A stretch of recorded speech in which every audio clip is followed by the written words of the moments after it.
Kita masuk di segmen ini kasus yang keempat tentang metode unsupervised, yaitu metode clustering. Di mana metode clusteringnya sendiri kita memakai prosedurnya itu adalah yang non hierarchical, begitu kita menggunakan k-means clustering. Artinya nanti jumlah dari clusternya tersebut akan ditentukan terlebih dahulu oleh kita sebagai analis. Nah, kalau kita lihat satu per satu begitu ya. Di sini kalau Anda lihat, ini kita punya kasusnya adalah kasus segmentasi pelanggan perbankan gitu ya.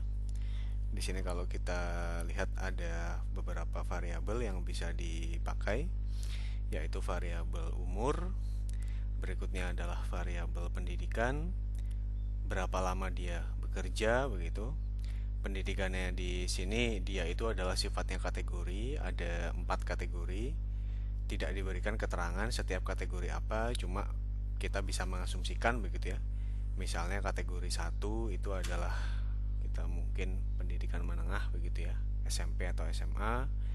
2 mungkin S1, 3 mungkin S2, 4 katakanlah S3 ya. Atau kalau misalnya ini mau Anda bikin 1 itu sampai SMP begitu, 2 SMA, 3 S1, dan 4 adalah S2, S3 juga boleh-boleh saja karena tidak ada keterangannya.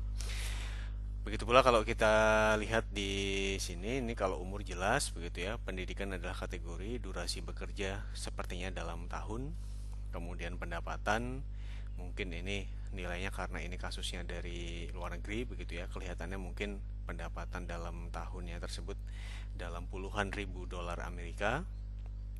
Kemudian ini adalah hutang kartu kredit, ini nilainya ada mungkin ribuan dolar kalau apa tuh namanya, pendapatannya maksudnya dalam ribuan dolar Amerika begitu ya. Kemudian hutang kartu kredit itu juga dalam satuan ribuan dolar, kemudian hutang lain ini satuannya juga ribuan dolar.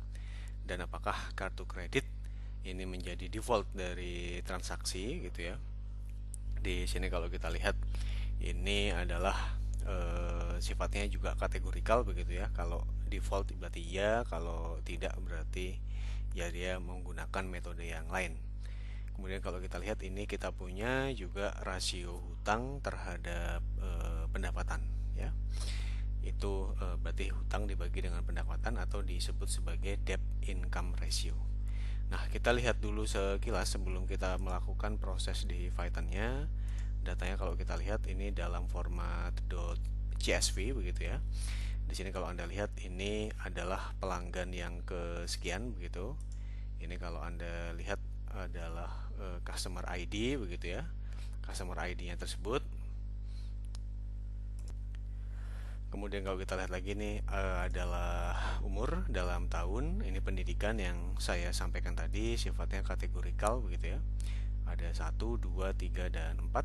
Ini adalah lama dia bekerja. Ini dalam tahun, ada yang baru bekerja 6 tahun, ada yang sudah bekerja 26 tahun dan seterusnya. Ada yang sudah bekerja 31 tahun dan seterusnya, ya. Kemudian ini pendapatan seperti yang saya sampaikan, ini kemungkinan nilainya dalam ribuan dolar Amerika Serikat begitu ya. Jadi kalau misalnya ini adalah orang yang baru, ini katakanlah ya, kalau tadi dengan asumsi kita bahwa satu itu adalah SMA begitu ya. Kemudian di sini berarti dia pendidikannya 2 itu mungkin S1 gitu ya. Dia S1 baru bekerja 6 tahun. Kemudian dia pendapatannya setahun itu adalah 19.000 US dollar gitu ya. Kalau kita kalikan mungkin berarti hampir 300 juta setahun begitu ya, atau sebulannya sekitar 25 juta begitu ya. Ya standar kalau untuk pendapatan di sana. Kemudian bandingkan dengan orang yang sudah bekerja 31 tahun, dia pendidikan SMA, mungkin saja dia katakanlah wira swasta begitu ya. Atau ini mungkin kalau kita ambil, ini mungkin pendidikannya S2, sudah bekerja 23 tahun. Nah, tentu ya kemungkinan besar begitu ya. Dia penghasilannya dia sudah bekerja 23 tahun, penghasilannya lebih besar daripada orang yang baru bekerja 6 tahun. Ini sudah 115.000 dolar setahun, atau kalau dalam kurs sekarang mungkin sekitar 1,5 miliar ya setahun, atau mungkin sebulan sekitar 110 juta rupiah. Oke. Nah, jadi itu merupakan hal yang wajar supaya kita bisa mengerti kira-kira datanya seperti apa. Yang berikutnya juga ini adalah hutang dari hutangnya dia, hutang kartu kreditnya begitu. Di sini kita asumsikan. Di sini dia berarti kalau dikalikan dengan 1000 begitu ya. Dia kalau dikalikan dengan 1000 berarti adalah kalau kita lihat $1 ya. Kalau 0,1 kita kalikan dengan ini bisa Anda kalikan dengan 1000 ya, berarti $100 maksudnya. Dia punya utang $100 atau mungkin sekitar 1,5 juta. Sementara di sini dia punya utang $4.000 begitu ya. $4.000 berarti dalam hal ini kalau kita lihat nilainya berarti sekitar 60 juta rupiah dia punya utang. Utangnya itu ya terkait dengan kartu kreditnya. Nah, dia punya utang yang lain kalau kita lihat di sini ya. Dia punya utang yang lain itu sejumlah, kalau Anda lihat ya, kalau Anda lihat sejumlah $4.500 dan seterusnya, $8.000 begitu ya. Nah, kemudian di sini apakah kartu kredit itu menjadi default dari transaksinya? Ini untuk orang yang ini tidak begitu ya. Sementara orang yang di bawahnya iya. Nah, ini adalah rasio dari hutang terhadap pendapatan gitu. Nah, di sini sebelum melakukan proses dalam Python-nya, Anda terlebih dahulu harus melakukan sedikit pre-processing begitu. Yang pertama ini kalau kita lihat ya, variabel pendidikan dan defaulted begitu. Ini kalau Anda tadi pendidikan itu dibagi ada 4 ya. Kemudian defaulted juga dibagi 2, biner ya dan tidak.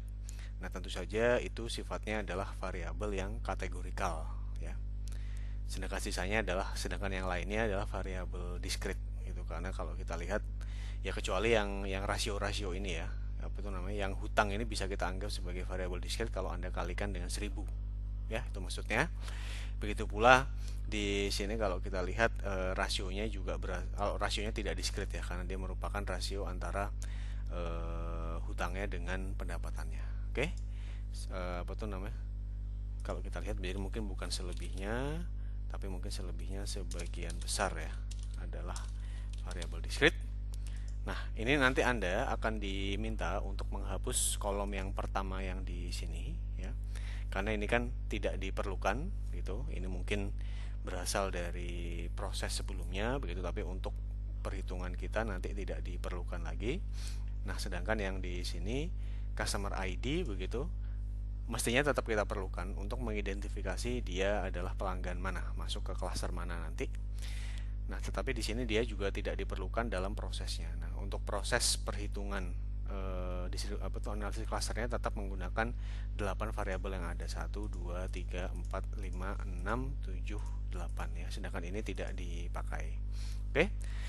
Kalau kita lihat apa kemudian tujuan dari analisis klaster ini ya, tentu Anda tujuannya adalah mengelompokkan pelanggan tersebut masuk ke klaster yang mana gitu. Karena seperti yang sudah saya jelaskan begitu, mungkin kita punya tujuan ya. Tujuan itu adalah supaya apa tuh namanya? Supaya fokus kegiatan pemasaran kita menjadi lebih jelas begitu ya. Sehingga effort begitu yang dipakai untuk proses pemasaran tersebut juga menjadi lebih ringan ya. Di sini kita menetapkan dengan metode k-means dan nanti Anda akan tahu bahwa jumlah klasternya itu adalah sama dengan 3 begitu. Sebetulnya tidak dijelaskan dalam kasusnya itu seperti apa, cuma kita kan bisa menduga-duga begitu ya, seperti yang pernah kita contohkan.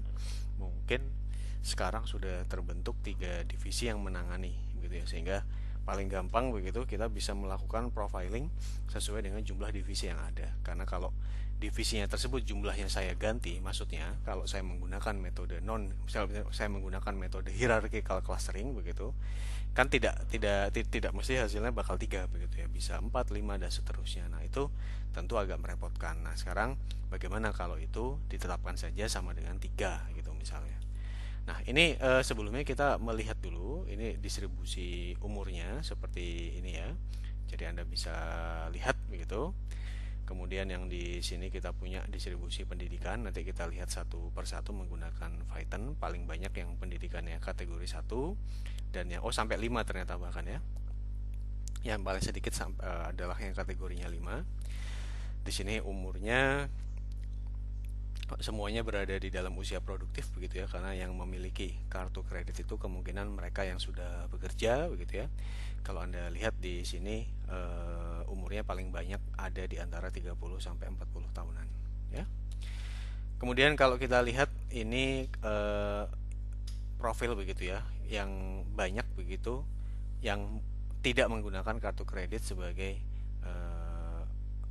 metode pembayaran utama begitu ya. Kalau kita lihat ini satu begitu, atau sekitar berapa, 200 dibagi dengan 700-an begitu ya, 500 tambah 200 itu 30-an% itu menggunakan kartu kredit sebagai metode pembayaran utamanya, sementara sisanya tidak menggunakan kartu kredit sebagai metode pembayaran utamanya.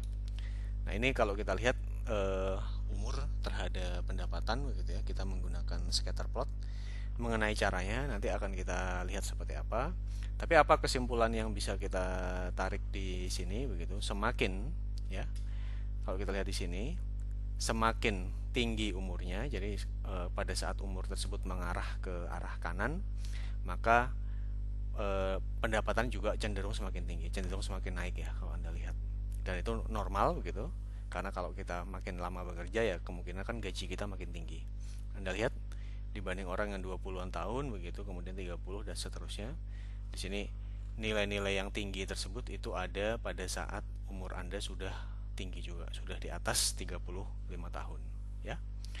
Nah, itu beberapa statistika deskriptif begitu yang bisa Anda lihat begitu ya. Dan mengapa kita memerlukan itu? Karena supaya kita mendapatkan beberapa insight ya, atau kira-kira nanti model atau nanti kira-kira datanya itu bakal seperti apa. Nah, kalau kita lihat ini kemudian kita ya, seperti biasa begitu ya. Yang pertama Anda memerlukan beberapa package begitu yang ada di dalam Python, dari mulai Pandas begitu, kemudian NumPy, Matplotlib untuk menggambar, Seaborn untuk visualisasi. Di sini untuk 3D plot kalau perlu di sini tidak kita lakukan gitu ya. Kemudian Skylearn ini seperti yang sudah kita bahas untuk regresi logistik dan lain-lain, itu digunakan untuk machine learning ya. Secara khusus gitu, Anda mengambil dari, kalau yang awal begitu, kalau Anda masih ingat di regresi kita mengambil Skylearn linear ya, linear regression. Nah, sekarang kita mengambil dari cluster, kita ambil k-means-nya ya. Jadi k-means itu nanti yang akan kita gunakan pada saat Anda ingin membentuk k-means itu. Dan di sini k-means-nya kita panggil di hasilnya itu kita sebut sebagai modelnya ya.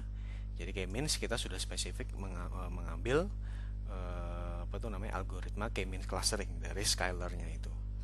Nah, ini ada beberapa hal, ini beberapa setting begitu yang bisa dipakai, dari mulai ukurannya begitu ya, dan kemudian bahwa pinggirnya tersebut menggunakan putih dan seterusnya. Nah, ini bisa Anda run terlebih dahulu begitu. Di sini juga bisa Anda run. Nah, sekarang kalau sudah, langkah yang pertama tentu kita melakukan proses impor datasetnya. Datasetnya tadi yang kita buka dari CSV-nya tersebut ya, atau dari Notepad juga boleh-boleh saja. Nah, di sini kalau Anda lihat ini semuanya kita impor ya. Kalau Anda lihat importing datasetnya tersebut, di sini bisa Anda impor ya. Misalnya ini saya drop terlebih dahulu. Sebentar, ini saya komen terlebih dahulu gitu ya. Oke. Nah, sekarang kemudian kita lihat df.shape ya. Nah, Anda lihat dia memiliki 10 kolom ya. Padahal kan tadi kita bilang bahwa variabel yang mau kita gunakan itu hanya ada 8. 1, 2, 3, 4, 5, 6, 7, 8. Nah, mengapa 10? Ini masih semuanya ya. Ada customer, yang ada customer ID, begitu pula ada kolom yang kosong ini. Ya, nah, padahal kolom yang kosong itu tidak kita perlukan. Nah, maka ini bisa Anda hapus dulu ya. Kita menggunakan kemudian Anda drop begitu ya. Yang unnamed 0 itu ya, yang awal itu yang pertama, yang kemudian di situ tidak kita gunakan lagi, kita hapus. Nah, tadi saya sampaikan di sini customer ID tetap Anda pakai begitu, maksudnya di datasetnya tersebut, tapi tidak kita gunakan sebagai variabel untuk melakukan proses analisis klasternya. Ya, jadi kita set sebagai indeks. Tapi kalau yang tadi kolom pertama memang kita hapus ya. Sekarang kalau ini kita jalankan ya. Kemudian di sini misalnya Anda ingin ngecek sekarang df.shape gitu. Nah, sekarang kalau kita lihat nilainya sudah menjadi 8 variabel.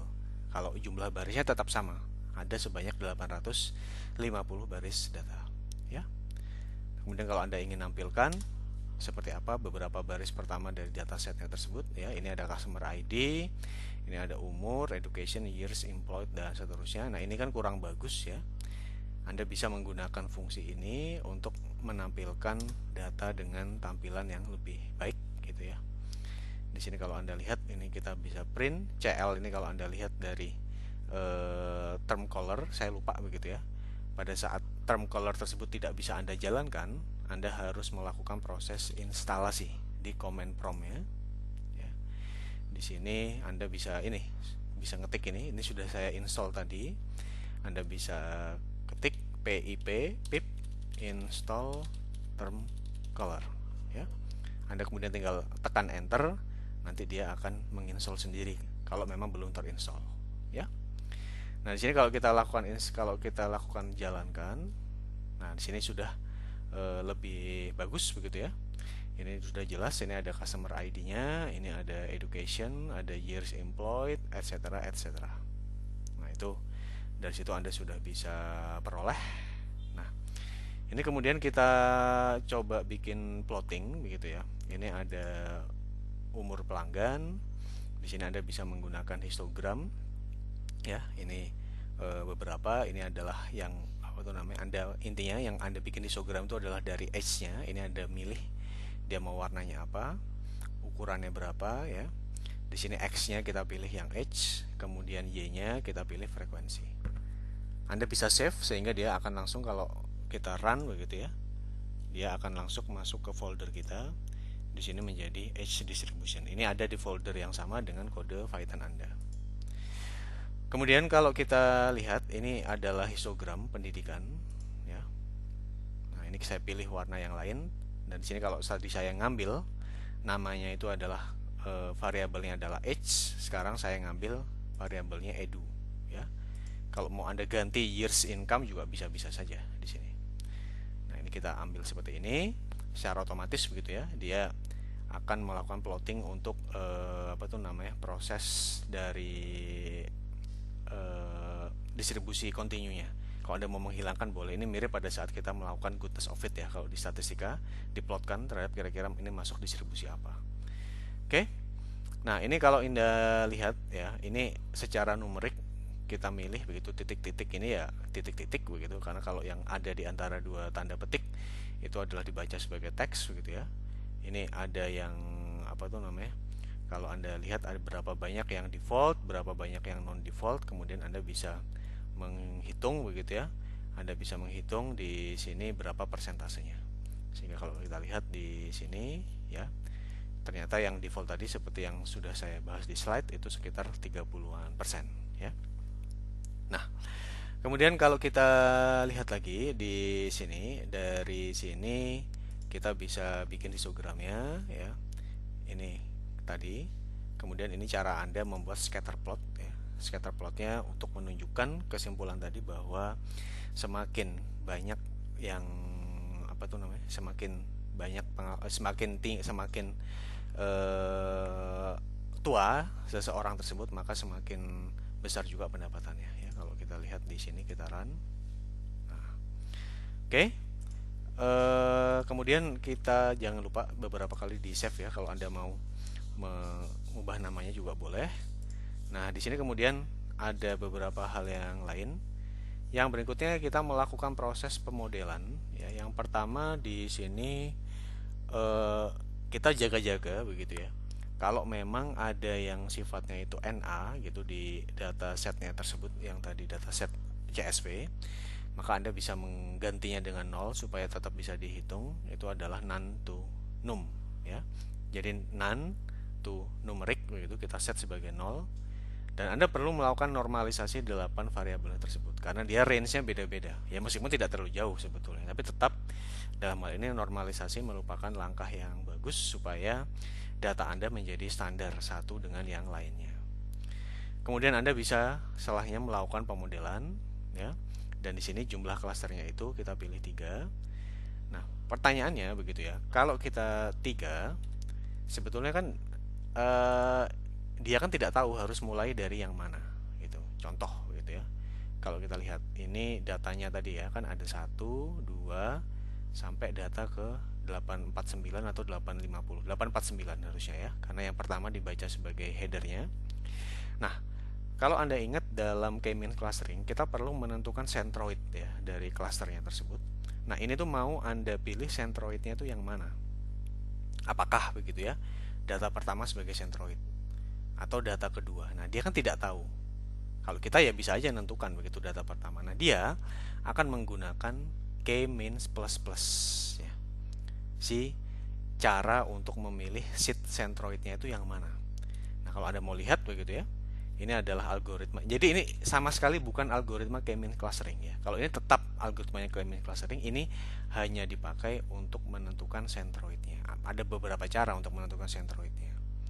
Ya, jadi yang pertama, di sini Anda akan memilih satu center begitu uniform, random ya, Anda pilih acak saja dari data points yang tersebut. Nah, kemudian dari data points yang tidak terpilih, Anda mengukur dx-nya ya. Dan kemudian di sini dx-nya tersebut kita ukur terhadap centroidnya ya. Kemudian Anda memilih data point yang dia itu paling paling pendek jaraknya terhadap centroid yang sudah ada tadi, dalam kasus kita 3. Kemudian di sini Anda secara random kemudian memilih lagi dan seterusnya. Dan itu Anda ulang sampai Anda kemudian menetapkan mau berapa kali proses K-means plus plusnya itu. Dalam kasus kita adalah 12 ya. Sehingga kalau di sini ini setelah Anda melakukan proses normalisasi ini ya. Jadi Anda kalau kita kembali lagi normalisasi, jadi yang nilainya adalah not available tadi, Anda ganti menjadi 0 dan kemudian Anda melakukan proses transformasinya tersebut supaya datanya menjadi normal. Di sini kita pilih 5 data setiap variabel. Sehingga kalau Anda jalankan ya, ini kita punya variabel adalah 1, 2, 3, 4, 5, 6, 7, 8. Saat ini adalah data 1 variabel 1 sampai data 5 variabel 1 ya. Nah, kemudian di sini Anda menentukan jumlah klasternya sama dengan 3 ya. Dan Anda menggunakan metode K-means plus plus untuk menentukan seed awal ya. Menentukan seed awal dari centroidnya tadi. Dan di sini kemudian kita pilih 12 tersebut ya. 12 itu adalah jumlah iterasi maksimal yang bisa kita tentukan. Nah, di sini kita sudah dapat ya. Maka ini maksudnya ini adalah yang diteskan tersebut. Nah, sekarang tentu kita ingin tahu begitu ya, bagaimana terbentuknya ya, bagaimana terbentuknya cluster begitu untuk setiap pelanggan begitu. Artinya setiap pelanggan masuk ke cluster yang mana. Kalau kita lihat ini adalah pelanggan 1 begitu ya. Kemudian di sini dia masuk ke cluster 0 atau bisa kita anggap cluster 1 ya. Kemudian di sini adalah pelanggan 2 begitu ya. Masuk ke cluster 2 atau cluster 3 aja ya. Jadi 0 adalah 1 karena dia biasanya kalau di Anda bisa set begitu ya. Kalau mau juga bisa. Ini kita anggap ini cluster 1, cluster 3, cluster 1, 1, cluster 2 ya. Bisa juga Anda lihat 15 pelanggan pertama. Nah, seperti ini. Tetap ada 3 cluster ya. Berarti ini cluster 1. Ini cluster 3 ya, ini cluster 2. Oke. Kalau saya kembalikan lagi menjadi headnya. Nah, sekarang bagaimana kemudian kesimpulannya? Di sini kan saya juga sudah membuat kesimpulan ya. Jadi ini cluster 1 atau 0 kalau di Python, ini cluster 2. Ini atau apa tuh namanya? Atau 1 kalau di Python, atau cluster 3 kalau 1 di Python. Ya, kalau kita lihat di sini Anda coba jalankan ya, dari apa tuh namanya? Dari data setnya tersebut ya. Dari data setnya tersebut df group berdasarkan cluster number begitu ya. Di sini sebelumnya ya Anda sudah membuat cluster numbernya tersebut dari labelsnya ya. Labelsnya dari mana? Ini kalau saya ulang lagi, model, kemudian Anda memanggil K-means. K-means tadi yang kita ambil dari Scalar ya. Anda tentukan tadi menggunakan bagaimana menentukan inisialnya dari algoritma K-means, kemudian jumlah klaster sama dengan klasternya. Kemudian ini klasternya adalah 3 begitu ya. Kemudian inisial iterasinya maksimal itu adalah 12 ya. Kemudian Anda fit di sini labelsnya kita ambil dari labels yang sudah dihasilkan model itu, tidak lain adalah klasternya. Nah, kemudian labelsnya kita ambil sebagai cluster number ya. Cluster numbernya kemudian di sini berdasarkan cluster. Jadi kita ini kalau di Excel tentu saja Anda bisa tahu ya. Jadi padanannya ya kalian tulis di sini. Kalau di Excel adalah average if ya, dimana kriteria sama dengan klasternya ya. Jadi average if-nya kalau di Excel itu kira-kira seperti itu ya. Jadi kemudian kita jalankan di sini. Setelah Anda jalankan, Anda lihat klaster 1 ya. Oh, ternyata dia adalah orang yang pendapatannya atau umurnya dulu cukup muda begitu, 32 tahun gitu ya. Tapi juga pendapatannya rendah masih di sini. Klaster 2 begitu, usianya sudah lebih tua begitu. Kalau kita lihat di sini ya. Kalau kita lihat di sini klaster 2 usianya. Oh, ini karena itu ya. Tadi agak berbeda. Karena tadi ini kan random ya inisial, maka setiap kali Anda jalankan mungkin hasilnya berbeda. Coba kita tes saja yang di model yang di sini. Oke. Kemudian kita jalankan lagi. Kemudian itu. Lah ya betul ya. Kemungkinan akan berbeda-beda assignment dari klasternya, tapi kurang lebih kesimpulannya akan sama begitu kalau Anda lihat. Di sini kemudian kalau kita lihat ya, nah ini udah sama nilainya tadi 01 002 harusnya sama, karena ingat ya kenapa bisa dijalankannya beda-beda setiap kali dijalankan ya, karena kan inisialisasi dari seed untuk centroidnya itu beda. Nah, sedangkan klaster yang terakhir begitu ya, klaster yang terakhir kalau Anda lihat dia usianya tua, pendapatannya tinggi, pendidikan juga tinggi. Nah, tentu dalam hal ini itu baru langkah awal. Selebihnya tentu Anda harus menentukan bagaimana kemudian strategi marketing dari setiap pelanggan yang ada di 3 kelompok cluster ini. Oke, itu kira-kira untuk analisis clustering menggunakan K-means. Selebihnya silahkan Anda pelajari, dan kalau ada yang tidak mengerti silahkan ditanyakan pada saat sesi di kelas.